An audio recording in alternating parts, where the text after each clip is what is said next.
किस्त नंबर 5। फिर खामोशी से अंदर दाखिल हुआ और खिड़की के आखिर में जाकर देखा तो सामने एक लाउंज था, छोटा सा, जिसकी एक साइड 3 कमरे और दूसरी जानिब पर उटीच रूम बना हुआ था। एक बेडरूम से हल्की से आवाज आ रही थी और दरवाजे के नीचे से रोशनी भी नजर आ रही थी कि बाकी 2 बेडरूम्स शायद बंद थे। एक कोने वाले में ही लोग मौजूद थी और दरवाजे के नीचे से रोशनी भी नजर आ रही थी। बाकी 2 बेडरूम्स शायद बंद थे। एक कोने वाले में ही लोग मौजूद थे। मैंने सोचा, यकीना उस बेडरूम की कोई खिड़की होगी, वहां जाकर देखता हूँ। दोबारा बाहर निकला और इमारत के फ्रंट पर पहुंच गया और फ्रंट से जो दरवाजा अंदर की जानिब का था उसको खोल कर देखा तो वैसी ही राहदरी थी, जिसके आखिर में लाउंज और सामने वही 3 बेडरूम। मुझसे बाहर था कि ये घर था। भूल भलियां कहीं से देखने का कोई रास्ता नहीं नजर आ रहा था। मैं बाहर निकलकर एक बार फिर से वहीं पीछे वाली साइड पहुंच गया और ऊपर जाने वाले दरवाजे से अंदर जाकर सामने बने दरवाजे को धकेला। उस बार वो खुल गया। शायद किसी ने अंदर से लॉक खोल दिया था। जब अंदर झांका तो फिर एक लंबी सी राहदरी थी जो तीनों बेडरूम्स की बैक साइड पर बनी हुई थी और मजे की बात, तीनों कमरों की बैक साइड खिड़कियां बनी हुई थी। मैंने अंदर जाकर आहिस्ता से दरवाजा बंद किया और कोने वाली खिड़की के पास जाकर खड़ा हुआ। खिड़कियां एल्युमिनियम की थीं, रेलिंग वाली। मैंने आहिस्ता से खिड़की की रेलिंग को खोसा या वो खुलकर साइड पर हो गई। अंदर से अम्मी की आवाज आ रही थी, जिसका मुझे शक था अम्मी यहाँ इसलिए आई है। मैंने पर्दे को हल्का से हटाकर देखा। सामने एक बड़ा सा जहाजी साइज बेड था, कमरे के बाएं जानिब रखा हुआ, जिस पर 2 लोग अम्मी को सैंडविच बनाए खा रहे थे।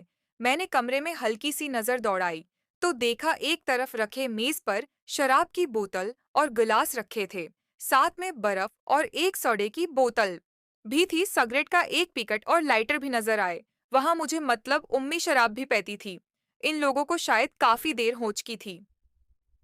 वो दोनों सोफे पर जाकर बैठ गए। उम्मी उठकर वॉशरूम गई और खुद को साफ करके आकर उनके दरमियान बैठ गई।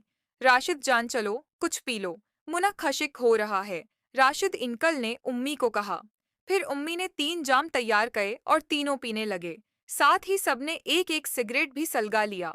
मैं उम्मी का ये नया रूप देखकर बहुत हैरान हुआ कि चलो पहले तो सिर्फ फैसल तक बात थी, फिर सलीम और अब ये राशिद और जावेद, साथ में शराब और सिगरेट। पता नहीं कब से ये सब चल रहा है और अम्मी कब से इन सब मामलात में मुलव्वस हुई है, समझ से बाहर था। बहुत दिन बाद मिली हो शाजिया डार्लिंग, अब कल तक तुम्हें जाने नहीं देंगे। जावेद ने उम्मी को कहा, नहीं रात नहीं, मुझे शाम को घर जाना है, बेटा अकेला है, उसको शाम तक का कहकर आई हूँ। उम्मी ने जवाब दिया, अरे कोई बात नहीं, उसको फोन करके कह देना, दोस्त के घर रख गई हूँ, कोई बहाना कर देना, कौन सा बच्चा है जो परेशान होगा। मेरा दिल तो क्या कि पूर पर्दा हटाकर कहूँ, वो बच्चा भी यहाँ ही है और उसने शो का आखिरी हिस्सा लाइयो देखा है। लेकिन इतनी हिम्मत ना हुई। यार कुछ खाने को मंगवा, लवाब भूख लग रही है, फिर दोबारा शुरू करते हैं, राशिद ने कहा। जावेद ने उठकर बेड के कोने पर रखा, अपना मोबाइल उठाया और किसी को खाने का आर्डर दिया। मैंने सोचा घर चलता हूँ और अगर रात को उम्मी न आई तो कवामी दोबारा यहाँ आकर शोध यखूंगा।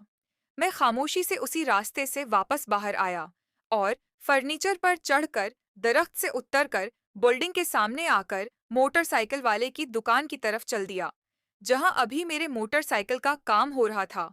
आधे घंटे बाद बाइक का काम होगा और मैं घर आ गया। आते हुए रोटी लेकर आया और सालन गर्म करके खाने के बाद सो गया। मेरी आंख शाम को 6 बजे के बाद खुली। मैं उठकर नहाया और फ्रेश होकर सोचा अम्मी को फोन करूं। जब नंबर मिलाया तो फोन बंद आ रहा था। काफी देर ट्राई की लेकिन फोन मुस्तकिल बंद था। मैंने सोचा शायदान के फोन की बैटरी खत्म हो चुकी होगी या फिर खुद से उन्होंने फोन बंद कर दिया हो। खैर, 7:30 के बाद मैंने वहां जाने का फैसला किया और इस बार मैंने कीप में जाने का सोचा, क्योंकि बाइक पर मसला था। लिहाजा मैंने ऑनलाइन टैक्सी मंगवाई और घर को लॉक करके निकल पड़ा। ट्रैफिक का रश था। शाम को तो मुझे वहां पहुंचते 1 घंटा लग गया। जब मैं टैक्सी से उतरम तो रात के 9 बजे का वक्त हो रहा था। वहां अभी स्ट्रीट लाइट्स भी नहीं लगी थीं और अकेला घर होने की वजह से वीरानी थी। अंधेरा फैल चुका था। मैं इसी रास्ते से अंदर दाखिल हुआ। एक हल्की पावर का बल्ब बिल्डिंग के औकब में जल रहा था। पूरी बिल्डिंग में खामोशी थी। जब मैं इस कॉरिडोर में पहुंचा, तो वहां भी हल्की रोशनी थी, जो वहां लगे बल्ब से छिन रही थी।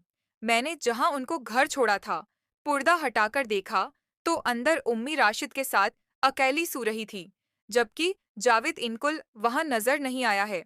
10 मिनट बाद अरशद की आंख खुली, वो उठ बैठा। अरशद ने अपना फोन उठाया और किसी को फोन करने लगा। तभी कमरे का दरवाजा खुला और जावेद अंदर दाखिल हुआ। उसको देखकर राशिद ने फोन रख दिया। क्या हुआ, फोन कर रहे थे मुझे? जावेद ने पूछा। हाँ यार, कहाँ थे तुम? बाहर लाउंज में था। एक दो जरूरी काम करना थे। तुम लोग सो रहे थे तो बाहर चला गया। जावेद इनकल ने एक कपड़ा पहना हुआ था। फिर राशिद ने पूछा, अब क्या करना है उसका? जावेद बोला, रात को फिर से मजे करेंगे। उसने राशिद को आंख मारी। साली को रात भर बजाएंगे मिलकर। उनकी बातें सुनकर आमी की भी आंख खुल गई। उन्होंने सामने वाल कलाक पर वक्त देखा और उठकर कहने लगी, बहुत वक्त हो गया है जावेद, तुम मुझे घर छोड़ आओ। ये सुनकर राशिद ने कहा, शाजिया जान क्या करोगी? घर जाकर इस वक्त यहाँ ही रख जाओ, सुबह छोड़ देंगे। अम्मी ने कहा, नहीं, फिर मिलेंगे, अब जाना है मुझे। वो उठकर अपने कपड़े उठाने लगी, लेकिन जावेद ने आगे होकर उनके हाथ से कपड़े ले लिए। उम्मी खुद को छुड़वाने लगे, लेकिन जावेद की गिरफ्त मजबूत थी। इतनी देर में राशिद भी उम्मी के पीछे आकर खड़ा हो गया। उम्मी भी अब नर्म होकर मुजाहमत छोड़कर खुद को उनके हवाले कर चुकी थी। मुझे बहुत गुस्सा आया कि यह कौन सा तरीका है, लेकिन मैं कुछ करने की पोजीशन में नहीं था। बाहर आकर एक बार फिर से उम्मी ने कपड़े उठाना चाहे, लेकिन जावेद ने कहा, शाजिया जान, रात के 10 बजने वाले हैं। बेटे को फोन कर दो कि सहेली की तबीयत खराब है, नहीं आ सकती। उम्मी ने कहा, क्यों, अभी दिल नहीं भरा जो रात को भी करोगे? उरे मेरी जान, तुम चीज ही ऐसी हो, क्या करें? ये सुनकर आमी ने राशिद से पूछा, मेरा मोबाइल कहाँ है? बहुत देर से किसी की कॉल भी नहीं आई। कॉल कैसे आती जानम, मैंने तुम्हारा फोन दिन को ही ऑफ कर दिया था। यह कहकर उसने बेड की साइड टेबल की दराज से अम्मी का फोन उनको दिया। अम्मी ने फोन ऑन किया। मैंने अपना मोबाइल जेब से निकालकर साइलेंट किया और वहां से बाहर आ गया था कि मेरी आवाज अंदर न जा सके। 2 मिनट बाद अम्मी की कॉल आई। क्या कर रहे हो? मैंने कहा, कुछ नहीं, गेम खेल रहा था। मोबाइल पर क्या वजह? आपका मोबाइल बंद था। शाम को मैंने कॉल की। हाँ, वो उसकी बैटरी खत्म हो गई थी। अच्छा, तुम खाना खाकर लेना, मैं सुबह आऊंगी। मैंने कहा, क्यों, क्या वजह? वो मेरी दोस्त जिसको मिलने आई थी, उसकी तबीयत ठीक नहीं तो रात यहाँ उसके पास रखूंगी। ओके, अपना ख्याल रखना। ये कहकर उम्मी ने फोन बंद कर दिया। मैं दोबारा अंदर गया तो देखा दोनों अंकल सोफे पर बैठे थे। दोनों ने एक एक जाम उठाया हुआ था और बारी बारी अम्मी को पिला रहे थे। अम्मी के सिर को जावेद ने हल्का सा अपने हाथ से ऊपर उठाया हुआ था, लेकिन फिर भी शराब के कुछ कतरे उन गले से होकर जिस्म पर बह रहे थे। उसके बाद अरशद ने कहा, ओके यार, रात बहुत हो गई है, मुझे निकलना है। उम्मी ने कहा, तुम मुझे भी घर छोड़ दो। इस पर जावेद ने कहा, नहीं, उस को जाने दो, तुम्हें सुबह में छोड़ दूंगा। क्यों, अब क्या करना है तुमने मेरे साथ? उम्मी ने जावेद से पूछा। तीनों सोफे पर बैठे थे। फिर अरशद उठकर वाशरूम चला गया। जावेद ने उम्मी के कान में कोई सरगोशी की, जिसको सुनकर वो हंसने लग गई। वाशरूम से बाहर आकर अरशद तैयार होने लगा। मैंने सोचा, ये बेहतरीन वक्त है निकलने का। मैं उसी रास्ते से उस घर से बाहर आया और गली के कोने पर खड़ा होकर केब का इंतजार करने लगा। कुछ देर बाद में केब मिल गई और मैं घर आकर सो गया। दूसरे दिन चौकी छुट्टी थी। टॉयलेट आंख खुली घड़ी 9 बजा रही थी। मैं फ्रेश होकर बाहर आया और आमी के बेडरूम में जाकर देखा तो कमरा खाली था। मतलब अभी तक अम्मी आई नहीं थी। मैंने वक्त देखा, 9:30 हो रहे थे। मैंने उम्मी को कॉल की। काफी देर बाद उनकी नींद में डूबी हुई आवाज आई, कौन? मैंने कहा, मैं राहील, शायद नींद में उन्होंने कॉल रिसीव कर ली थी और मेरा नाम नहीं देखा था। हाँ बोलो, कब तक आएंगी आप? मैं दोपहर तक आती हूँ। असल में सारी रात अस्पताल में दोस्त के साथ जागी हूँ। अभी आकर सोई 7 बजे। होटल से नाश्ता कर लेना। ओके, सूती हूँ, बाय। मैं उम्मी के उस सफेद झूठ पर कोई हैरान नहीं हुआ, क्योंकि मैं जानता था कि उनके साथ रात भर किया हुआ।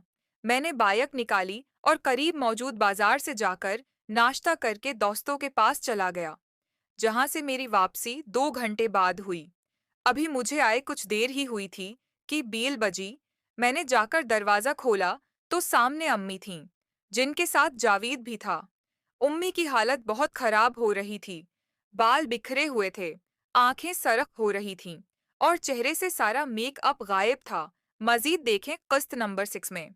मोहतरम नाजरीन और सामाईन, इस कहानी का बकिया हिस्सा अगली आने वाली वीडियो में अपलोड किया जाएगा।